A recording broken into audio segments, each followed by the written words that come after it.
VRK ఎక్స్క్లూజివ్లో మొట్టమొదటిసారిగా నేను ఒక ప్రముఖ డాక్టర్ గారిని పాడ్కాస్టింగ్గా నేను ఇంటర్వ్యూ చేయబోతున్నాను. ఇది ప్రజలకి చాలా అవసరమైన సమాచారం. బహుశా ఇది చాలా తక్కువ మందికి తెలిసిన ఒక సబ్జెక్ట్ గురించి. ఆ విభాగంలో నిష్ణాతులైన డాక్టర్ గారు, నా ప్రియమిత్రుడు డాక్టర్ కేవి చలపతిరావు గారు. ఈయన గురించి ఇంట్రడక్షన్ ఏంటంటే, ఈయన డాక్టర్ కొసరాజు వెంకట చలపతిరావు గారు. ఈయన బెనారస్ హిందూ యూనివర్సిటీలో యానోరెక్టల్ డిసీజెస్లో స్పెషలైజేషన్ చేశారు. సర్జన్స్, మామూలుగా మనం ఆయుర్వేదిక్లో సర్జరీ మాట ఉండదు కదా మామూలుగా అయితే జనం తెలిసినట్టు, కానీ ఆయన ఎంఎస్ చేశారు. ఆయుర్వేదంలో అనేక విభాగాలు ఉన్నప్పటికీ ఇప్పటికీ దాదాపు యానోరెక్టల్ విభాగంలో ఆయన ఒక సర్జన్గా, అలాగే ఒక ఫిజిషియన్గా 30 సంవత్సరాల నుంచి తెలుగు రాష్ట్రాల్లో విస్తృతంగా ఆయన సేవలు అందిస్తున్నారు. నాకు కొన్ని దశాబ్దాలుగా ప్రియమిత్రుడు. మీ ఇద్దరం కలిపి అనేక చోట్ల ట్రావెల్ చేసాం. ముఖ్యంగా నేను సర్వీస్ ఫీల్డ్లో ఉన్నప్పుడు కూడా నేను చాలా పెద్దది ప్రపంచ రికార్డు స్థాయిలో క్యాంపులు చేసేవాడిని. ఐ క్యాంప్స్ కానీ హెల్త్ క్యాంప్స్ చేసినప్పుడు నా క్యాంప్స్లో తప్పనిసరిగా యానోరెక్టల్ క్యాంప్స్ని దానికి సంబంధించి నేను ఒక సెపరేట్ విభాగంగా చేసేవాడిని. దానికి పూర్తి కారణం నా ప్రియమైన స్నేహితుడు డాక్టర్ కేవి చలపతిరావు గారు. ఆయన కూడా కింద నుంచి పైకి వచ్చిన వ్యక్తి కాబట్టి ఈ కష్ట సుఖాలను తెలిసిన వాళ్ళుగా కొన్ని వేల మందికి నా క్యాంప్స్ ద్వారా ఇంచుమించు ఒక దశాబ్దం పాటు నేను కృష్ణా జిల్లా అంతా కూడా హెల్త్ క్యాంప్ చేసినప్పుడు ఆయన సొంత ఖర్చులతో, సొంత డబ్బులు పెట్టుకున్న టీంతో క్యాంపుల్లో, గ్రామాల్లో సెలెక్ట్ చేసిన వాళ్ళని ఆయన ఖర్చుతో చేసి కొన్ని వేల మందికి శాశ్వత పరిష్కారం చూపించి, ఈరోజు నేను కొన్ని గ్రామాలకు వెళ్తే, ఇప్పుడు నేను ఏదో సెలబ్రిటీ అయిన వీఆర్కేనో లేదా కళ్ళాపరేషన్ చేయించడానికి కాకుండా, సార్ అప్పుడు మీరు పలానప్పుడు మా ఆవిడకి మీరు పైల్స్ ఆపరేషన్ చేయించారు సార్ చలపతిరావు గారితో, సార్ ఇప్పటికీ ఏం లేదు సార్, 20 ఏళ్ళు సఫర్ అయ్యాం, చాలా బాగుందని నాకు చాలా ఊళ్ళల్లో చెప్తారు. నేను కూడా చాలా సంతోషంగా ఫీల్ అవుతాను. ఇవాళ అనుకోకుండా హైదరాబాద్ నన్ను మామూలుగా వచ్చి నన్ను కలవటానికి వచ్చినప్పుడు నేను ఎప్పటి నుంచో ఈ సబ్జెక్ట్ ఒకటి పెండింగ్ ఉండిపోయింది. మన ఎక్స్క్లూజివ్లో మన ద్వారా చెప్దాం అనుకున్నాను. ఈరోజు మనం యానోరెక్టల్ సంబంధించిన భాగంలో పూర్తి స్థాయి నిష్ణాతులై 30 సంవత్సరాల పైబడి పేషెంట్ చూడటంలో దీర్ఘకాలిక అనుభవం ఉన్న డాక్టర్ కేవి చలపతిరావు గారు నా ప్రియమిత్రులు. ఆయన మీకు పరిచయం చేస్తాను. చలపతిరావు గారు, హాయ్. హాయ్, నమస్తే. ఇద్దరు నమస్కారం. హాయ్ చాలు. సో మేమిద్దరం క్లోజ్ ఫ్రెండ్స్ కాకుండా he's one of the greatest doctor. మామూలుగా మనకి ఎండోక్రాలజిస్టులు, ఆఫ్థమాలజిస్టులు, లేదా ఆయుర్వేద డాక్టర్లు, లేదా హోమియో డాక్టర్లు చాలామంది ఉంటారు. ఆయుర్వేదంలో కూడా ఇది స్పెషల్ భాగం. రెగ్యులర్గా కూడా ఆయుర్వేదం అంటే అన్నీ చేస్తారు, వీళ్ళన్నీ చేయరు. ఓన్లీ యానోరెక్టల్ డిసీజెస్లోనే స్పెషలైజేషన్ చేస్తున్నారు. ఈ ఒక్కరోజు కూడా సెలవు తీసుకోకుండా విజయవాడ, హైదరాబాద్తో సహా అనేక చోట్ల ఆయన సర్వీస్ అందిస్తూ వచ్చారు. ప్రస్తుతం విజయవాడ ఒక్క దీంట్లోనే ఉంటున్నారు. ఈరోజు మా మిత్రుడు, అలాగే ఈ విభాగంలో ఎక్స్పర్ట్ అయిన డాక్టర్ చలపతిరావు గారి ద్వారా యానోరెక్టల్ వ్యాధులకు సంబంధించి పూర్తి విశేషాలని మనం ఆయన ద్వారా తెలుసుకుందాం. చలపతిరావు గారు, చాలా సంతోషం.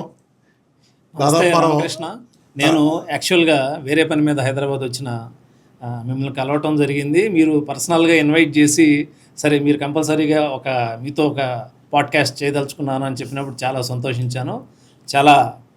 ఇది చాలా అభినందనీయం. ఎందుకంటే నేను చూస్తూ ఉన్నాను, మీరు మీడియాలో, తర్వాత ప్రజలకి మీరు చేస్తున్న సేవ కానీ కొన్ని వేల మంది, కొన్ని లక్షల మందికి డిఫరెంట్ అంటే వివిధ రకాలైన వ్యాధులతో బాధపడేవాళ్ళు, నాట్ ఓన్లీ డయాబెటీస్, తర్వాత క్యాన్సర్ కావచ్చు, సోరియాసిస్ కావచ్చు, స్కిన్ కేసెస్ కావచ్చు, కిడ్నీ ప్రాబ్లమ్స్, కంప్లీట్ కిడ్నీస్ పాడైపోయిన వాళ్ళు కళ్ళారా చూస్తున్నాం. మీ దగ్గరికి వచ్చి చాలా చేతులెత్తి దండం పెట్టి వెళ్ళే వాళ్ళని మేము కళ్ళారా చూస్తూ ఉన్నాము, వింటూ ఉన్నాము, మీడియా ద్వారా చూస్తున్నాము, మీ యూట్యూబ్ వీడియోస్ చూస్తున్నాము.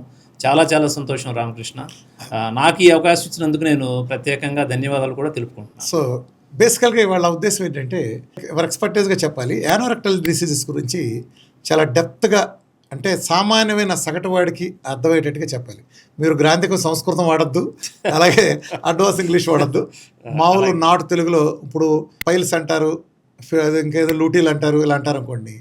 వాటికి ఇంగ్లీషే కాకుండా వాడుక భాషల్లో ఏమంటారు ఒక ఏరియాలో కూడా ఇలా కూడా చెబుతారు. కానీ ఫస్ట్ పాయింట్, మనకి డైజెషన్ ప్రాసెస్లో చివరి ప్రాసెస్ మోషన్ సంబంధించి మనం వెళ్ళే దీనికి మలద్వారం అంటేనే ఆ రక్తం సంబంధించిన, అంటే ఇంగ్లీష్లో మనం రక్తం అంటాం కదా, రక్తం సంబంధించి అసలు మొత్తం ఎన్ని రకాల డిసీజులు వచ్చే అవకాశం ఉంది, ముందు ఒక లిస్ట్ చెప్పండి. యాక్చువల్గా జనబాహుళ్యంలో ఈ మలద్వార సంబంధించిన ప్రాబ్లమ్స్కి కొంతమంది మూల శంక అంటారు. శంక అంటే ఏంటి? సంస్కృతంలో శంక అంటే డౌట్, తెలుగులో చెప్పాలంటే ఒక అనుమానం. సో మూల శంక, మూల వ్యాధి ఉందేమో అనే ఒక శంకనే మూల శంక అంటారు. ఓ అదే. కొంతమంది మరికొంతమంది దాన్నే అర్సెస్, అసలు పైల్స్ని సంస్కృతంలో అర్సెస్ అంటారు. అర్సెస్ అనే వ్యాధి అనమాట అది. అలాగే దాన్నే మొలల వ్యాధి లేదా మూల వ్యాధి, లేకపోతే మూల శంక, ఇవన్నమాట. ఇది చాలా జనబాహుళ్యంలో మనం తరచుగా వింటూ ఉన్న లూటీలు బగందర్ కదా అంటారు అవి. తర్వాత ఇంకా ఇట్లా మలద్వార ప్రాంతంలో వచ్చే చాలా రకాల వ్యాధులు, దాదాపుగా ఒక 50-60 రకాల జబ్బులు ఆ మలద్వార ప్రాంతంలో, యానస్ అంటాం కదా మలద్వారాన్ని. సో ఆ ప్రాంతంలో వచ్చే చాలా రకాల జబ్బులు ఉన్నాయి. అందుకోసమే దీనికోసం ఒక సపరేట్ స్పెషలైజేషన్ అవసరం ఏర్పడింది. దీనినే ప్రాక్టాలజీ అంటారు. దాన్ని ఏంటంటే it's deals with only this anorectal conditions, అంటే మలద్వారానికి సంబంధించిన కండిషన్స్. పెద్ద పేగు యొక్క చివరి భాగం మలద్వారం. సో మన శరీరంలో చాలా అత్యంత ముఖ్యమైన అవయవం, క్యాన్సర్ లెక్క వచ్చేది కాబట్టి అంటే ఒక రకంగా చెప్పాలంటే మౌత్ నుంచి యానస్ దాకా అంతా ఒకటే కదా గొట్టం. సో ఒకే గొట్టం.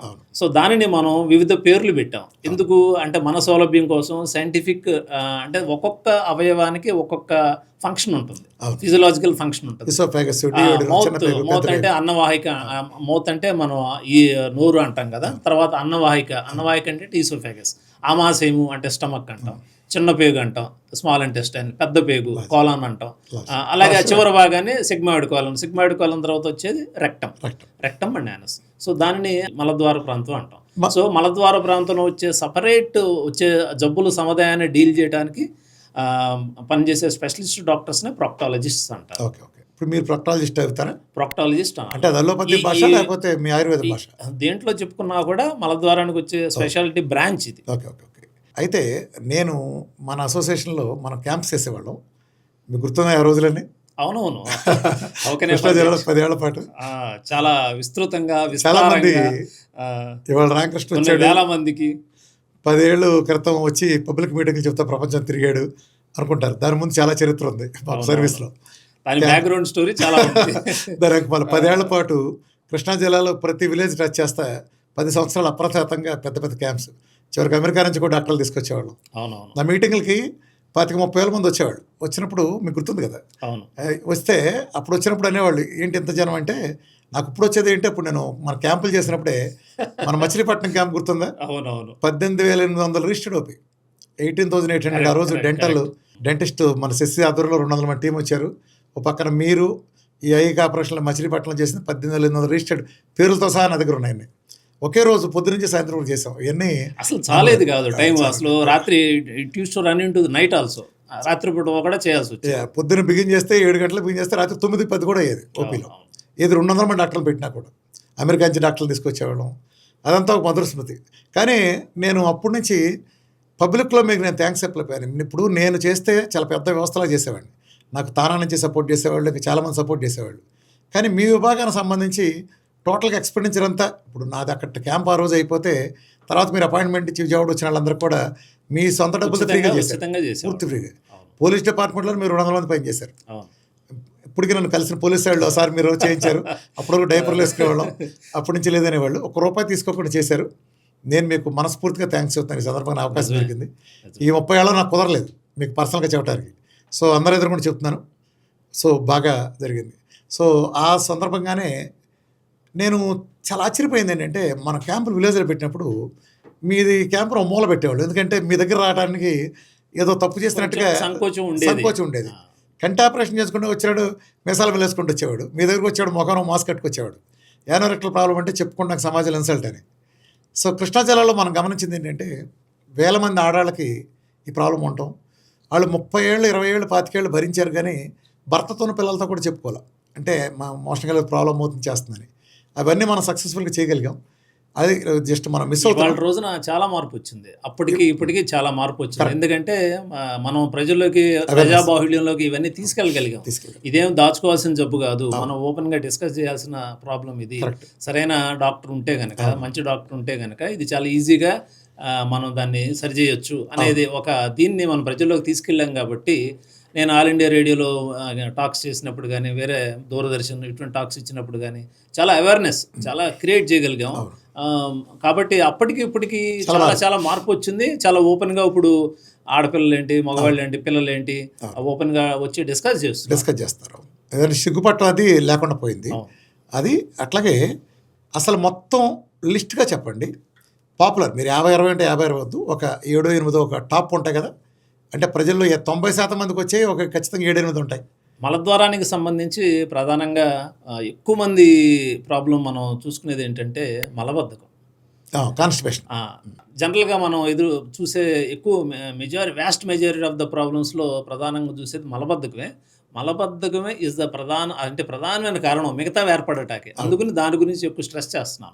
సో మలబద్ధకం వల్ల ఎవరైనా సరే మోషన్కి వెళ్తున్నప్పుడు మలబద్ధకం ఎవరికైతే ఉంటుందో వాళ్ళు కొంచెం ఫోర్స్గా స్ట్రెయిన్ చేయాల్సి వస్తుంది. అంటే మొక్కటం అంటాం తెలుగులో. సో ఫోర్స్గా బలవంతాన మలాన్ని బయటికి నెట్టే ప్రయత్నం చేస్తూ ఉంటారు. ఈ క్రమంలో మలద్వారంలో ఉండే రక్తనాళాలు వ్యాకోచం చెంది అంటే కొంచెం ఎన్లార్జ్ అయిపోయి పైల్స్ ఏర్పడతాయి.